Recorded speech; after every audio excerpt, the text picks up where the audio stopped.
Keçən videomuzdan yəqin ki, əlsiz qız nağılı ağlınızdadır və ümid edirəm ki, məndə olduğu kimi sizdə də çox gözəl və fərqli təəssüratlar bağışlamışdı. Keçən videonu bitirəndə mən əslində videonun sonunda dayandırıb deyirəm ki, görəsən nə ağlımdan çıxdı və nəyi videoya əlavə eləmədim. Amma indi onun nə olduğunu bilirəm.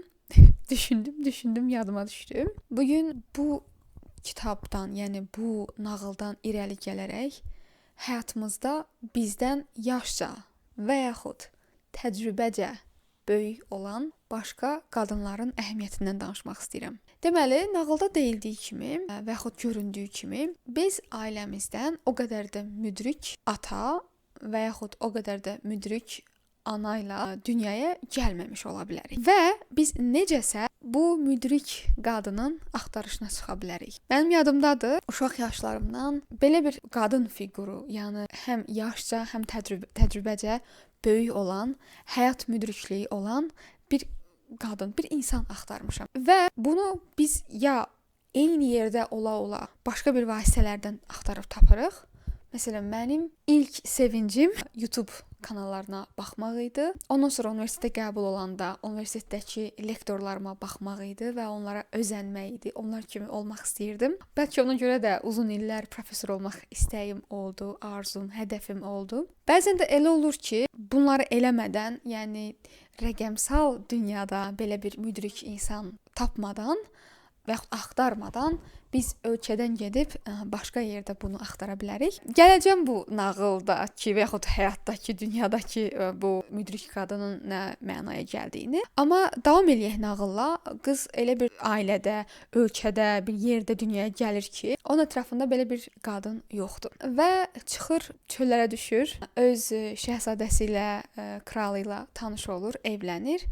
Amma həyat bunu yenə sınayanda onsuz evdən də sınaq nəticəsində çıxmışdı. Həyatın bir sınağı nəticəsində öz yuvasını, ocağını tərk edib çıxıb getmişdi. Və belə bir hadisə də ikinci dəfə də belə bir sınaq olanda qız artıq bu dəfə başqa bir canlı ilə, öz övladı ilə yenə yollara düşür, meşəyə gedir.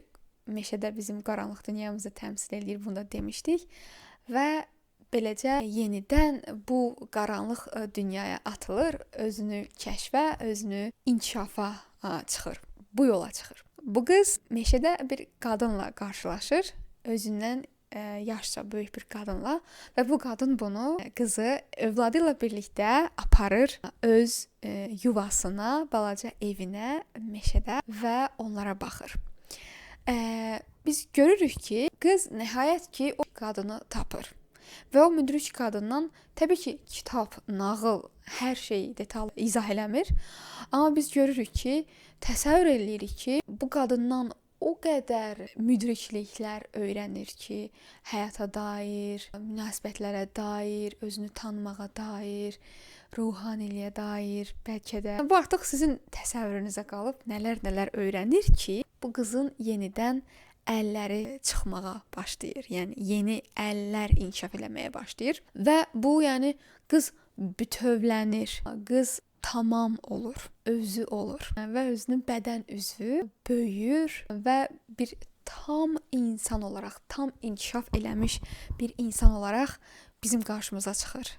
Bizim artıq 50 qızımız. Müdrik qadınların əhəmiyyətini vurğulamaq üçün müəllif bizə həm nağılın bu hissəsində, həm də bundan əvvəl bizə danışdığı nağıllara da əsasən bizə bu yöndə bizim də əmək verməyimizi məsləhət görür. Biz də öz həyatımızda qan bağı olsa da, olmasa da belə bir müdrik qadını tapaq və ondan həyat dərsləri alaq, ona suallarımızı verək, onun yığdığı müdriklüyü, bilgini biz də öyrənək və o bizə kömək olsun, bizə kömək əli uzatsın. Bir mentorluq eləsin həyatda. Çünki onlar artıq yaşayıb görüblər bunu və bizim onlardan da belə bir məsləhət almağımız, onların fikirlərinə qulaq asmağımız, əsas da məsələn köhnə dövrdə filan şey necə olurdu, siz necə eləyirdiniz kimi suallar vermək, köklərimizə bağlanmaq, bağlanmasaq da köklərimiz barədə daha çox şey öyrənmək bizim özümüz üçün, öz sağalmağımız üçün çox vacibdir.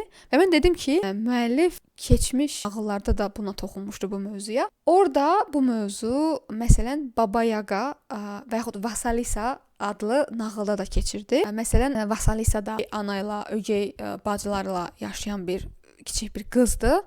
O da evdən, bu nağılı sonra danışarıq yenə ətraflı, amma o da yenə evdən, nə görə sonra danışarıq deyirəm, çünki belə başlamır, daha maraqlı başlayır bu nağıl, amma bizə bu hissəsi lazımdır indi, amma mütləq qayıdaraq bu nağıla da. O evdən məcbur göndərilir. O biraz başqa bir məqamdır orada, amma hər necəsə o da evdən çıxıb gedir. Od gətirməlidir. Meşəyə gedir o da.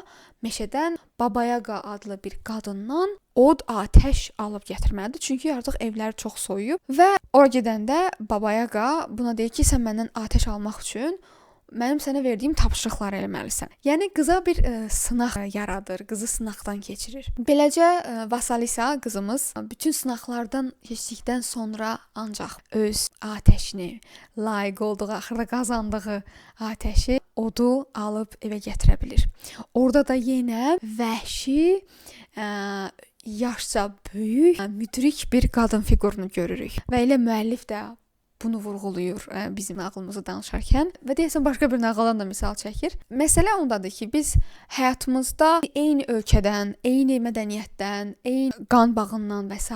bu belə bir qadını tapa bilməyə bilərik. Çünki əsasda bizim məsələn tənqid elədiyimiz, fikrimizin uyğunlaşmadığı məqam varsa, hər zaman eyni ərazidən, eyni ölkədən qadın tapa bilməyə bilərik. Amma yenə də mənim bir nənəm var idi. Nənəmin bacısı idi əslində. Əslində nənələrimin bacısı idi. Çünki nənələrim də yarı bacı idilər. O nənəm haqqında danışmaq istədiyim, bu iki nənəmin də yarı bacısı idi, belə deyək. Xalsa nənəm idi. Bu dəfə də Gürcüstana gedəndə onun həyatdan köçdüyünü, həyatını itirdiyini öyrəndim. Amma bir tərəfdən də onun adına çox sevindim ki, yer üzündə bu qədər yaşaya bilib. Deyilənə görə təxminən 105-110 arası bir yaşda həyatını itirib. Onunla şəxsən bir münasibətim olmayıb, onunla məsləhətləşə bilməmişəm, onunla danışa bilməmişəm. Amma onun haqqında mənə çox gözəl şeylər danışırdılar. Və məncə bir insandan da bir müdrikdir deyə, bizdən yaşca böyükdür deyə hər şeyi öyrənmək də məcburiyyətində deyilik. Bəlkə həyatın bir hissəsində o insandan nəsə öyrənə bilərik. Çünki o insan həyatın o hissəsində çox yaxşı olub. Xalsa nənəmdən öyrəndim. Mən çox onları eşidirdim ki, bir kənddən qonşu kəndə öz bacısını ziyarət eləməyə, bacısı ilə gedəndə piyada gedirmiş. Yəni onun bu sağlamlığa verdiyi əhəmiyyəti, hərəkətdə olmağı sevməyi, bu həyat tərzi mənim üçün həmişə nümunəvi olub və inanıram ki, sadəcə mənim üçün deyil. Çünki mənə bunu başqaları danışıb və başqaları da çox heyrətə gəlmiş şəkildə danışıb və oradan bilirəm ki, bu insan öz yaşam tərzi ilə, sağlamlığına verdiyi əhəmiyyəti ilə həqiqətən də həmişə yaddaşda qalan, fəxrlə haqqında danışılan bir insan olub və ona görə də artıq özünü göstərir ki, 100 yaşını keçəndən sonra həyatını itirib, ümid eləyirəm nur içində yatar, rahat yatar. Çünki uzun yaşadı, sağlam yaşadı və bizə də nümunəvi olaraq bu həyatdan getdi. İkinci olaraq mən qeyri-rəsmi nənəm haqqında danışmaq istəyirəm. Bu qadınla mən Avstriyada oxuyarkən tanış olmuşdum.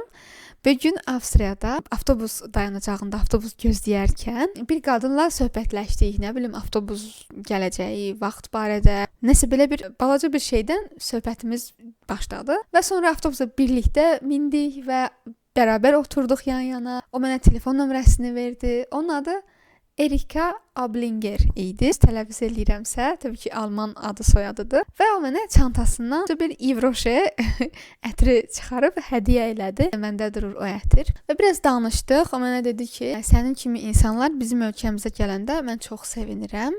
Oxuyurlar, bizim ölkəyə hörmət eləyirlər, bizim dəyərlərimizə, mədəniyyətimizə hörmət eləyirlər. Özümlə fəxr elədiyim üçün demirəm. Bunu sadəcə yadımda qalan cümlələrindən biri budur. Bunu demişdi. Ondan sonra onu dedi ki, 84 yaşı var və təəssüflər olsun ki, Gürcüstandakı 84 yaşlı qadınlardan çox amma çox gənc görünürdü.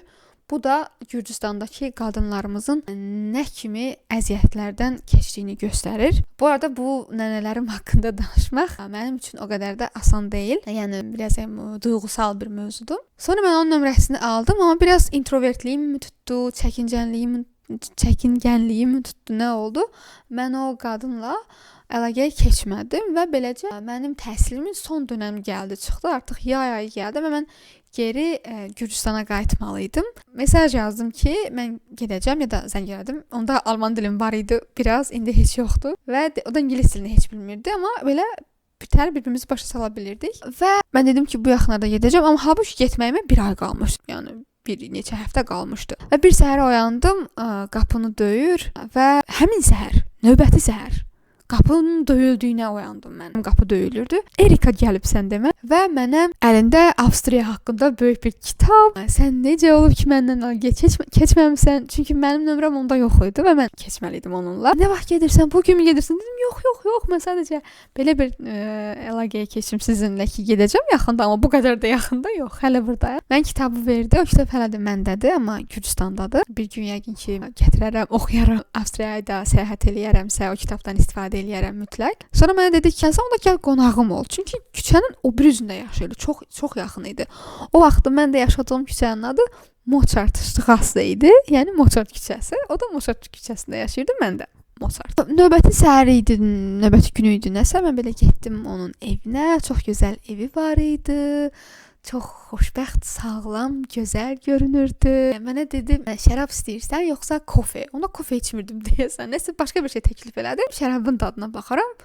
O da mənimlə birlikdə şərab içdi. Balaca nəsə hazırlamışdı, belə şirniyyat kimi və Avstriyada qonaqlıq çox qısa olur. Belə qısaca yarım saata təxminən biz beləcə o qadınla sağollaşdıq. Ondan sonra görüşmədik, amma ondan sonra illərlə bu qadınla biz Gmail-lə e-maillər göndərdik bir-birimizə və əlaqədə olduq. Bir-birimizə xoş sözlər dedik.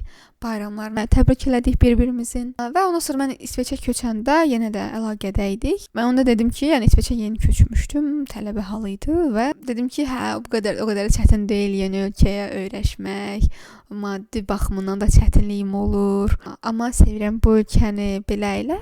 Onda mənə məktub göndərdi, canlı məktub və fiziki məktub. Məktubun içində 10 evro qoymuşdu. 10 evro da saxlayıram. O qədər sevinmişdim.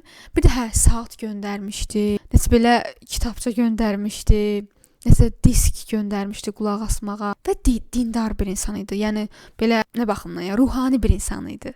İnanclı bir insan idi və mənə də yəni sənə də bu ruhani mövzularda olan bu kitabça, bu disk, yəni izləyə biləcəyin film və s. kömək olsun deyə bir bu ümidlə onlar da göndərmişdi. Sonra e-maillərimə cavab yazmadı. Necəsə oldu, nömrəsini də tapa bilmədim və sadəcə təxmin eləyirəm ki, o da həyatını itirdi və sadəcə bundan əmin olmaq istəyirəm. Yəqin ki, nömrəsini araşdırıb tapıb bir gün maraqlanacağam, amma əslində bunu bu qədər uzatmağım, ləngitməyim biraz da bəhanədir. Çünki onun həyatını itirdiyi faktının dəqiq olmasından qorxuram məncə. Yəni bunu araşdıraram, içinə yetərəm və həqiqətən də həyatını itirmiş olar. Reallığı desəm mənim üçün çətindir qəbullanmaq. Ona görə həyatını itirib, ona görə cavab yazmır deyə düşünüb üstünü örtürəm, keçirəm və uzadıram. Bu nömrə tapmaqdır, yenidən onu araşdırmaqdır və s. Yəni bilməsəm də olar kimi yanaşıram məncə. Bu qadından mən həyat eşqini öyrənmişdim. Təyyarədən qorxuram dedi, amma o qədər ölkə gəzmişəm ki dedi. Avtobusla səyahət eləyirəm. Gözəl yuvası var, öz inancı var, yaşam tərzi var, özünə gözəl baxan bir qadın idi ya da qadındır. Həmişə saç düzümü, üz baxımı yerində idi mən hər dəfə görəndə və mehriban idi. Yad olsam da, ya da belə qucaq açan bir insan idi. Mən bunları gördüm o insanda, bunları öyrəndim. O da həyatımın bir müdrik qadınlarından idi və lap geri qaydarsam uşaqlığıma, mən Gürcüstanda gürcü dilli bir şəhərdə böyümüşəm. Orada düzdür Azərbaycan dilli qonşularımız olub, amma əsasən qonşularımız və əsasən mənim çevrəm gürcü dilli olub. Gürcü dilli məktəbə getmişəm. Gürcü dilli yaxın qonşularımız olub. Əsasən də mənim ailədən dil baxımından, dərs baxımından kömək o qədər də olunmadı deyə, yəni onlar da gürcü dilini o qədər bilmirdilər və s. kömək eləyə bilmədilər deyə gedirdim. Gürcü dilli qonşularımdan kömək alırdım bəzən dərslərimdə balaca 1-ci, 2-ci sinif uşağı olaraq. Bunlardan mənə ən doğması Zaira Bebo idi. Zaira Bebo. Bebo nənə deməkdir. Qadının adı da Zaira idi. Zaira nənə. Biz ona Zaira Bebo deyirdik, mən və bacım. O da çox savadlı bir qadın idi. Özü tibbatçı olaraq işləmişdi. Tibblə maraqlanırdı. Öz sağlamlıq üsulları var idi. Onları həyata keçirirdi. Onları öz üzərində yoxlayırdı, həyata keçirirdi və faydasını görürdü özü də. Ona yadımda qalan bir şey var ki, həmişə sarımsaq yeyirdi. Sarımsaq deyirdi çox faydalıdır və bu gün araşdırırsan, hər axşam bir sarımsaq yesən yatmazdan əvvəl iltihablaşmaya qarşı yaxşı gəlir, immuniteti gücləndirir. Həqiqətən də elə məlumatlar tapa bilirsən.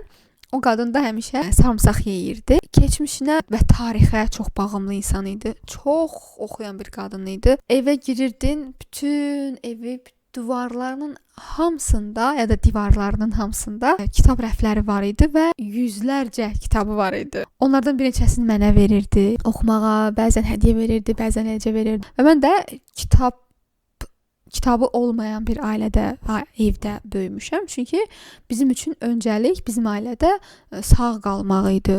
Təhsil olmadan və dil bilgisi də o qədər olmadan həyatda qalmaq o qədər də asan deyildi Gürcüstanda. Bütün o baskıya, 90-cı illərin baskısına və s. baxmadan 2000-ci illərində əvvəli həyatda qalmağa çalışan insanların içində dünyaya gəlmişdim və uşaqlığımı keçirirdim və kitab 2-ci, 5-ci dərəcəli idi. Ona görə bizim evdə kitab yox idi. Amma mənim Zaira nənəm var idi, Zaira Bebam var idi. Ondan kitablar alırdım. Öz verirdi. Özü çox mənə dəstək olurdu. Verirdi ki, oxumalıyam, öyrənməliyəm. Öz millətinə, ölkəsinə çox sadiq bir insan idi.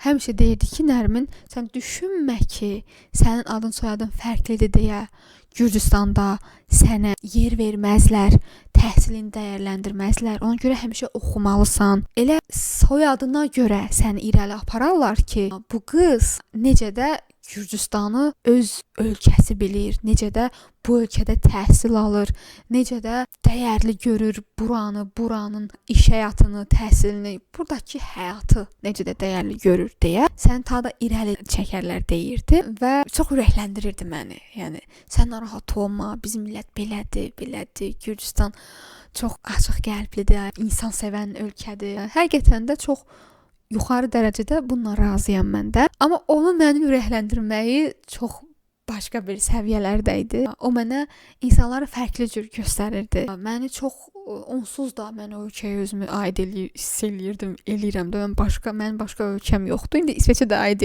hiss eləyirəm. Amma Gürcüstandan başqa bir ölkəni təsəvvür də eləməmişdim o vaxtlarda mən. Amma bu qadın elə bil ki, yəni tortun üstünə bəzək düzək verirdi. Yəni o qədər əlavə dəstək verirdi. Mən o insandan oxumağa dəyər verməyi, başqalarını ürəkləndirməyi, başqalarına dəstək olmağı, başqalarını, yəni öz ailən kimi bilməyi və ayrı seçkilik eləməməyi öyrəndim. İnsan insandır deməyi öyrəndim. O insan yəni heç düşünmədi ki, mənim soyadım fərqlidir, dilim fərqlidir, yəni Azərbaycan dilində danışırıq ailədə və s. Heç bunlara fikir vermədən məni öz nəvəsi kimi bağrına bastı, çox sevdi məni. 80 yaşa yaxın idi deyəsən. O da təxminən 10 il bundan əvvəl deyəsən infarkt ya da insult kimi bir şey keçirdi, amma normal ayaq üstə dururdu. Təcili yardımı da özü çağırdı. Təcili yardım bizim üst mərtəbəmizdə yaşayırdı. Təcili yardım işçiləri onun qolundan tutub onu ayaq üstə aşağı düşürmüşdülər. Halbuki mən düşünürəm elə orada səhv buraxılmışdı ki, insult və yaxud infarkt keçirən bir insan məncə özü ayaq üstə durub özü yeriməməli idi. Onu xüsusi yataqla aşağı düşürməliyidilər. Xəstəxanadan da geri qayıtmadı.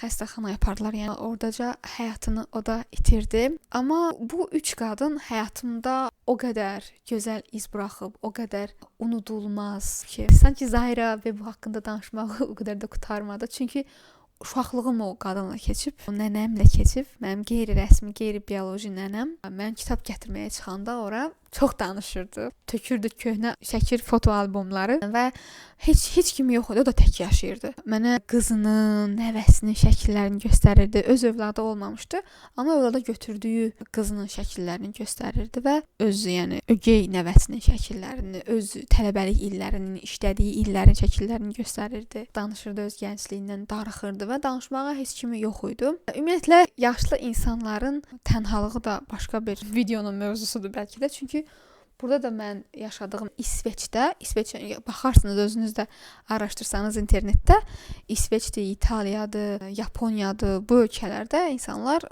çox gec gedirlər, ölürlər və yaşam illəri çox uzundur. Ona görə də mən yaşadığım ərazidə də 90 yaşdan yuxarı insanlar var. Onlar da tək yaşayırlar, amma o qədər də onlar üçün asan olsun, onlara da danışmağa ehtiyacı var. Hətta bir nənə var, mən görəndə buraxmır. Amma onun danışığı o qədər də xronoloji deyil, o qədər olmur. Amma məncə onun bu ehtiyacını mən qarşılamamalıyam. Hərdən qarşılaya bilərəm, amma öz yaşıdları ilə vaxt keçirməlidir. O bir başqa mövzudur. Bu üç qadına qayıdarsaq, mən istərdim ki, siz də düşünəsiniz. Belə bir qadın həyatınızda olubmu? Ya rəqəmsal dünyada, mən rəqəmsal danışmadım, çox uzun ola bilərdi, ya da həqiqi dünyada elə bir qadın olubdumu? Nəyə görə ya yaşca, ya təcrübəcə deyirəm? Məsələn, biz kitab klubunda müzakirə eləyəndə hansı bizdən yaşca aşağı qadından nəsə öyrənə bilərdik deyə, pipi, uzun corab elə tərcümə olunursa, İsveç yazarının Astrid Lindgrenin baş qəhrəmanlarından biridir. Hətta kitabın adı da elədir. Pipi, uzun corab. Pipi balaca bir qızdır. Amma ondan o qədər şey öyrənmək olar ki, tək yaşayır, atası anası yoxdur. Evində bir meymunu var, atı var. Evin içində saxlayır meymunu da, atı da. Azaddır, oradan ora, hop, buradan ora. Ondan da cəsurluğu, oyun ruhunu, oynamağı, insanlarla tanış olmağı, sevməyi, qoçaq olmağı, güclü olmağı öyrənmək olar məsələn. İstəyərdim ki, bizimlə də paylaşasınız. Sizin həyatınızda hansı yaşca və yaxud təcrübəcə böyük, müdrik daha doğrusu, nələrsə öyrəndiyiniz insanlar olub, ilhamlandığınız, nələrsə götürdüyünüz, məsləhətləşdiyiniz insanlar olub. Bizimlə paylaşın, mənimlə paylaşın. Mən oxumağı çox istəyirəm. Məncə çox maraqlı mövzudur. Və əgər həyatınızda əminəm ki, olubdu, olmayıbsa, nə olar? Belə bir insanı axtarın, tapın. Ona çoxlu suallar verin, danışdırın. Görün başqa nələr sizə öyrədə bilər. Bu qədər. Ümid edirəm video biraz fərqli də olsa faydalı idi. Gələn videomuzda yenə bu nağıldan istifadə eləyərək, nağıldan irəli gələrək uğurlu qız sindromundan danışım. Uğurlu qız sindromu çünki bu əlsiz qadın çox uğurlu qız idi əslində. Sizi şərhlərdə gözləyirəm və gələn videoda görüşənədək. Hələlik.